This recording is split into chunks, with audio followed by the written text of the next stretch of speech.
ওকে আমি বলছি বিয়েতে লাল ওড়না পর, ও গোল্ডেন ওড়না। না আমি বিয়েতে সব কিছু ইউনিক করতে, গোল্ডেন কালারের ওড়না, আর কেন জানি না রেড ব্রাইডই ভালো লাগে। এই যে সুন্দর, তোমার কি সব বিষয়ে নাক গলাতে হবে নাকি? যার বিয়ে তাকে দাও না তার পছন্দের মতো জিনিসপত্র, কিন্তু সে বলছে আমার গোল্ডেন কালারের ওড়নাটা পছন্দ হচ্ছে, আর তুমি মাঝখান থেকে বলছো না গোল্ডেন কালারের ওড়না ভালো না, তুমি লাল কালারের ওড়নাটা নাও। বলছি বিয়েটা কার, তোমার নাকি তোমার বান্ধবীর? একটা কথাই আছে না, যার বিয়ে তার হুঁশ নেই পাড়াপড়শি ঘুম নেই, এই সুন্দরীর অবস্থা হচ্ছে তার।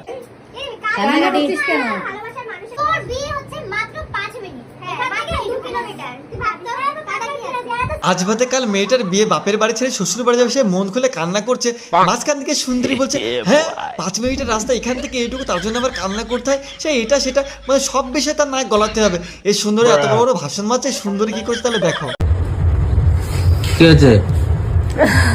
হ্যাঁ, বাড়িতে লক্ষ্মী পুজো হচ্ছে। তো লক্ষ্মী পুজো তো এখানে হচ্ছে, এটাও তো বাড়ি। দেখলে তো বন্ধুরা, সুন্দরীর বাড়িতে লক্ষ্মী পুজো হচ্ছে, তার জন্য এসে কান্না করে পুরো ভাসিয়ে দিচ্ছে, কি হয়েছে? হ্যাঁ, ঠিক আছে।